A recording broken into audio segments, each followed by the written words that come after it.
What's going on, everybody? It's the Bull Show, aka Aidan, and welcome back to another video. Ladies and gentlemen, today we're going to be discussing a potential interest in a signing with the Chicago Bulls. Now, is he the biggest player of them all? No, not really. We don't really know much about this player in terms of the NBA level, unless you've obviously watched either the Lakers or the Dallas Mavericks over the last couple of years.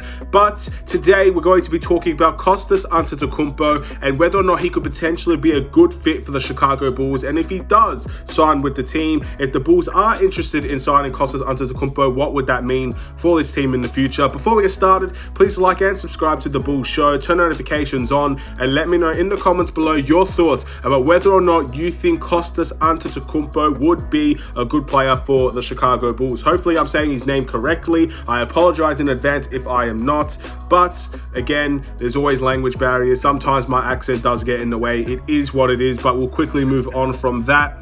Kostas Antetokounmpo played for the Los Angeles Lakers last season. Look, to be honest, all of his stats from Dallas to the Lakers for 2 seasons has not been incredibly strong stats. His season averages for the Lakers, I believe it was in 2020, was 0.8 points per game. He averaged a little bit under 0.3 rebounds, and assist-wise was 0.1, so not great at stats at all. His career averages are a little bit higher than that, but again, he's mainly been a garbage time player for the Lakers, for the Dallas Mavericks as well. He's not really made a good contribution on any team that he's been on. Now, I want to get something out of the way very quickly. A lot of people are saying that we are signing Kostas Antetokounmpo, if we do, to lure in Giannis to come to this Chicago Bulls team. I think in small aspects that makes sense, very small aspects, because obviously you've seen that the Hornets have signed LiAngelo Ball on their G League team to make LaMelo Ball happy, and obviously those things do play a factor. I'm sure that's happened around the league before, but we're the Chicago Bulls, ladies and gentlemen. I know we haven't been majorly successful for a long time, but if we're signing a player just in a desperate attempt and a fingers crossed hope that Giannis would come to the Chicago Bulls in 2025, I sincerely hope that's not the reason why we're signing Kostas Antetokounmpo. It's a very bad, in my opinion, it seems desperate if we were to do that. It doesn't seem like it's going to work. In all honesty, it seems like it could potentially fail if we do that. And I just don't think that's how a really good team should be operating. If Giannis wants to come to the Chicago Bulls, it should be because we're a good team, we're a talented team, and maybe we can go and compete with a championship with Giannis on the team. Not because we got his brother. Yes, getting his brother can make him happy, could lure him. His other brother is playing with him in Milwaukee. Obviously, that is something that could make Giannis very happy, but I'm hoping that's not the reason why the Bulls are doing this. I hope the Bulls have genuine interest, and maybe they see something in Kostas that not every other team can see. But unfortunately, at the NBA level, it's very hard to decipher what Kostas Antetokounmpo could be good at. He's 24 years old, still relatively young player, definitely has room to improve. He's 6'10", and he's a power forward. So again, if you're looking for a little bit of versatility, if you're looking for that bigger power forward, Kostas Antetokounmpo could potentially be our guy. Would he get a lot of minutes on this team? I think he would have to work very hard to get minutes on this team. The fact of the matter is he's played on 2 teams, played 3 seasons in the NBA, and he's still been considered a garbage time player. So there's still room to improve there for him, and there's still opportunities for him at the NBA level in my eyes, but he's going to have to work very hard, and hopefully he'll be able to have a breakout season. But if he does have a breakout season, ladies and gentlemen, if it is for the Chicago Bulls team, you've got a guy that could at least be a good role player in the NBA.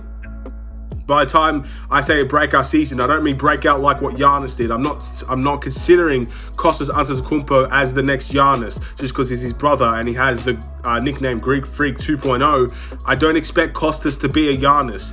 I don't think anybody should be expecting that. I think you're wasting your time if you do, to be honest. But if he has a relatively good breakout season, maybe if he averages around 8 points per game alongside a good defense and rebounding, you've got a very good player there that's fits the power forward position that we could potentially need, a really big power forward. Also has the ability to play center. I've heard a lot from people who have watched Greece play that he does play center for Greece, and he does well in that position as well. So you're looking at a power forward potential center option for the Chicago Bulls.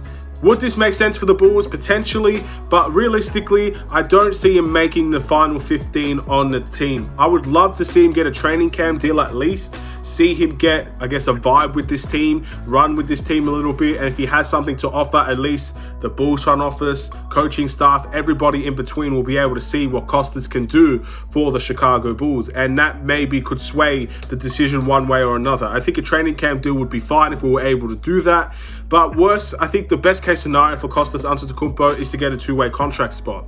Is it Justin Lewis's two-way contract spot? I don't know. I sincerely hope it wouldn't be. I would much rather prefer it be Malcolm Hill's, but Malcolm Hill does provide shooting, so that is definitely a difficult conversation to have as well. But that's where I see the best happening for Kostas Antetokounmpo, unfortunately. At the end of the day, he just hasn't proven it at the NBA level that could be a really, really strong player. But there's always room to improve, and I'm sure he's working hard to improve. He has played well for Greece recently, for what people have told me. But I've got to be honest, I'm not very educated on what Kostas can bring to this team. I'm not very educated in how good he potentially be. All I'm hoping for is if we do bring him into this team, he hasn't played in the NBA this last season. If he does come in, I hope he has a breakout year and he can prove to everybody that he could be a very good player in this league. Not a Giannis 2.0, not Greek Freak 2.0, but a relatively good role player, and I think that could be a very good signing for the Chicago Bulls. But we'll wait and see. I think it's a low risk, high reward type of deal. Very similar to guys like Tyler Cook, very similar to guys like Justin Lewis, very similar to guys like Matt Thomas that we've done recently. Someone that doesn't have a lot of pressure on his back, someone that is not expected to succeed here, to be honest, but low risk, comes in, develops from time to time, maybe has a breakout season, there's your high reward. But if he doesn't deliver, he's not successful, is kind of a player that's just in and about and potentially could get waived at any given time, the low risk is the fact that he's not going to cost that much for the Chicago Bulls to obtain. But if we are just doing this to get Giannis, I'd be very, very upset. I've got to be honest. I know many people will just say, yes, we're getting this because Giannis wants to come to the Bulls and all those rumors that happened before. I believe that's a desperate attempt that could very much fail. So I don't want to see that happen, and hopefully that's not the reason. And I think the Bulls will be smarter than that to really do that, especially in 3 years' time, 2025, even 2026. I think there's a player option. I don't know, but whatever it is, that's 3 years down the line. We should be doing a deal like that and keeping him for 3 years just to bring in Giannis. It's a waste of time. I don't think that's the reason. And for people saying that's the reason, I respectfully disagree. But let me know in the comments below if you think it'd be a good signing. I think at best is a two-way contract spot. We'll wait and see what the outcome will be. Thank you for watching. Please like and subscribe if you're new. Have a wonderful and safe day, Bulls Nation. I'll see you in another Chicago Bulls video. Stay safe, stay healthy, stay tuned for more. Take care.